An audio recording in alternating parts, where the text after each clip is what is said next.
মাননীয়া, আপনি যে ঢপবাজ, মিথ্যাবাদী, এটা তো বরাবরই প্রতিষ্ঠিত।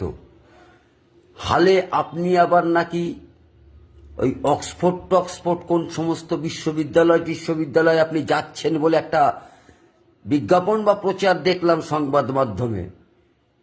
এটা করার কি দরকার ছিল?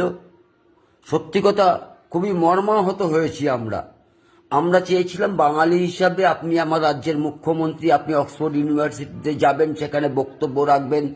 একটা গর্বের বিষয়, আমরা বাংলার গর্ব মমতা বন্দ্যোপাধ্যায়, সেই গর্বর সাথে আমরা গর্বিত হব। তাহলে এখানেও ঢপবাজি কারবার, যাচ্ছেন কোথায় না কোথায়। আপনি কি জানেন না যে এখন মানুষের হাতে মোবাইল আছে, আরটিআই আছে, ইন্টারনেট আছে।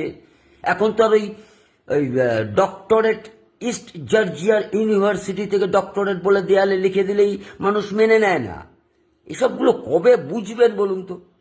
শুধু শুধু আমাদের মনটাকে একেবারে যাচ্ছে না তাই করে দিলেন। খুব আশা ছিল যে আপনি যাচ্ছেন অক্সফোর্ড ইউনিভার্সিটিতে, বাংলার গর্ব মমতা বন্দ্যোপাধ্যায় যাচ্ছেন, কিন্তু আপনি যাচ্ছেন না। সে খবরটা আবার পেলাম। এত মিথ্যে কথা বলার কি দরকার? যে ভারতবর্ষে এতগুলো মুখ্যমন্ত্রী, কেউ তো এত প্রচার সর্বস্ব নয়। আপনারা তো প্রচারের কি ঢাকঢোল, মানে ফাঁকা কলসি তাই বাজাতে হবে বেশি, এরকম একটা ব্যাপার নাকি? এসব মিথ্যে কথা বলে কাদের মন ভালো করতে চান, কাদের কাছে নিজের প্রচার করতে চান?